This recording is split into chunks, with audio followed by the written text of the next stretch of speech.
এই তো এই হচ্ছে আপনার দুই হাত দিয়ে ধরলে আপনি বড় বড় ক্যামেরাও যদি এখানে মুভ করেন আপনার হাতে ইজিলি শিফট করতে পারবেন। আর এটা টেবিলে রেখে যখন আপনি একটা ব্লগিং করবেন, এই তো দেখতেই পাচ্ছেন খুব সুন্দরভাবে এটা হয়ে গেল। আজকে আমার পার্সোনাল একটা গিম্বেল, সেটা হচ্ছে আমার ক্যামেরার জন্য। এর আগে আপনারা দেখেছেন আমার মোবাইলের একটা গিম্বেল আছে, ওইটাও DJI Osmo Om5। ওই ভিডিওটা যদি দেখতে চান তাহলে আমার ডিসক্রিপশনে লিঙ্ক দেওয়া থাকবে, দেখে নেবেন।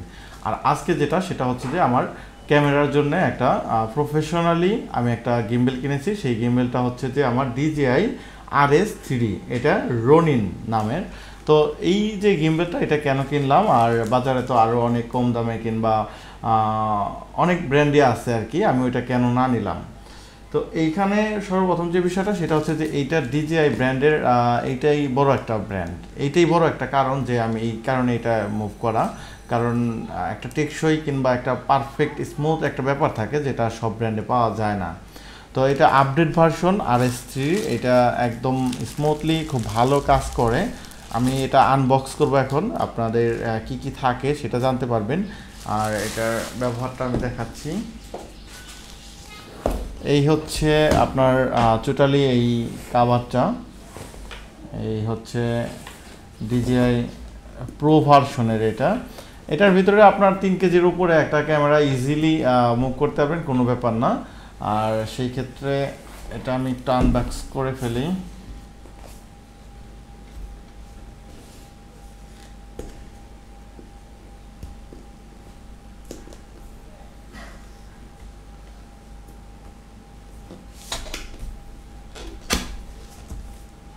এটা এখন টোটালি দেখেন এখানে একটা গাইড থাকে, ম্যানুয়াল গাইড। এটা আপনারা জানেন সারা জীবনই সব কিছু কিনলে একটা ম্যানুয়াল গাইড থাকে। এই ম্যানুয়াল গাইডটা দেখলে আপনি এটার সেটিং থেকে শুরু করে অনেক কিছু আপনি জানতে পারবেন। তো ম্যানুয়াল গাইডটা আপনারা দেখতেই পারলেন যে এটা থাকে, এটা আপনারা পড়ে নিতে পারেন। তারপর হচ্ছে এখানে এই হচ্ছে এইটার বডি, দেখতেই পাচ্ছেন একটা ভালোভাবে মোর প্যাকিং করা আছে এটা সুন্দর করে। এই তো এটার বডি দেখতে পাচ্ছেন, এটার ভিতরে একটা ইয়া পড়ে গেল, এটা মাঝে মধ্যে আপনি এখানে দিয়ে রাখতে পারেন যখন প্যাকিং করে রাখবেন। এই যে, তো এটাও থাকুক। এই হচ্ছে বডি। এই RS3 DJI এই ব্র্যান্ডগুলো একটা মজার বিষয় হচ্ছে অটো লক। এই অটো লকটা থাকার কারণে এটা অনেক কিছুই আপনি ইজিলি কাজ করতে পারবেন, আপনার কাজের সুবিধা অনেক বেশি। আর ম্যানুয়ালি লক করা যায়, এখানে লক সিস্টেম আছে। এই যে এরপরে দেখা গেছে আপনার এটা ম্যানুয়াল লক করে দেওয়া যায়, তাহলে আর মুভ করবে না। ওকে, এই যে ফিক্সড হয়ে গেল। তো এটা পুরোটা সেট করি। আমাদের এখানে একটা মনিটর রয়েছে, টাচ স্ক্রিন মনিটর, এটা আমরা ওপেন করলে আপনারা দেখতে পারবেন। আর তাছাড়া এটা জয়স্টিকটা খুব স্মুথ, এখানে রেকর্ড বাটন আছে যে এটার টোটাল কানেক্ট করতে হয়। আমি সফটওয়্যার থেকে শুরু করে টোটালটাই আপনাদের দেখাচ্ছি আজকে।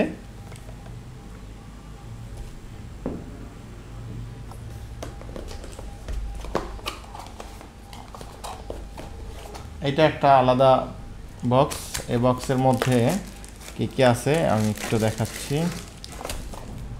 এখানে হচ্ছে যেটা সেটা হচ্ছে যে ক্যামেরার যে বিষয়টা সেটা এখানে।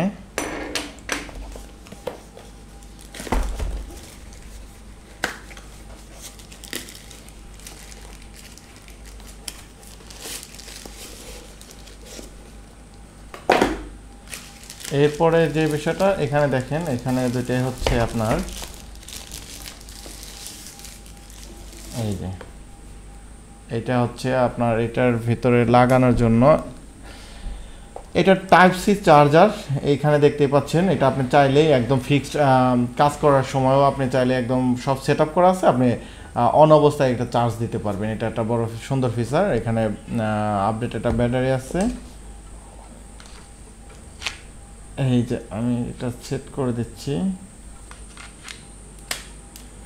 এই তো এটা সেট হয়ে গেল। এখানে একটা লক আছে, এই লকটা দিলেই আপনার এটা টান দিলে আপনার এটা ব্যাটারি সহ এটা ঢুকে যাবে, একদম ফিক্সড হয়ে যাবে। দেখেন এই যে এখন দেখেন এটা সুন্দর একটা দেখতেও কিন্তু প্রিমিয়াম লুকিংয়ে আসলে প্রো ভার্সন মানে প্রিমিয়াম ভার্সন মানেই একটা আলাদাই। এটা কম্বো যে বিষয়টা আছে এটা চাইলে আপনি এক্সট্রা কিনে এটা আপনার দুই পাশে ধরার মতো একটা গ্রিপ করতে পারবেন। আর এখন আমরা চলে যাই আরও কী কী আছে সব কিছু দিয়ে আমি এটাকে সেট আপ করে ফেলি। এর পাশে দেখেন এটা হচ্ছে পিছনে আপনি এটা বড় করার জন্য।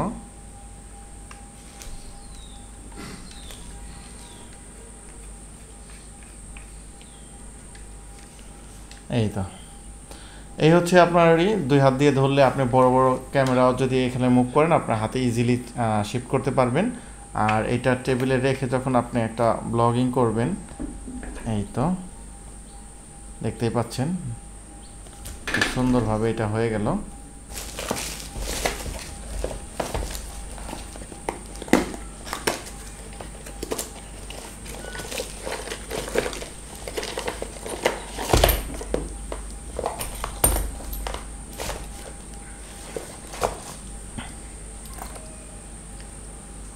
এখানে এটা হচ্ছে আপনার ক্যামেরার গ্রিপ, এটা ক্যামেরায় লাগানোর পর এটার সাথে অ্যাডজাস্ট করতে হবে, দেন এটা ফিক্স করতে পারবেন।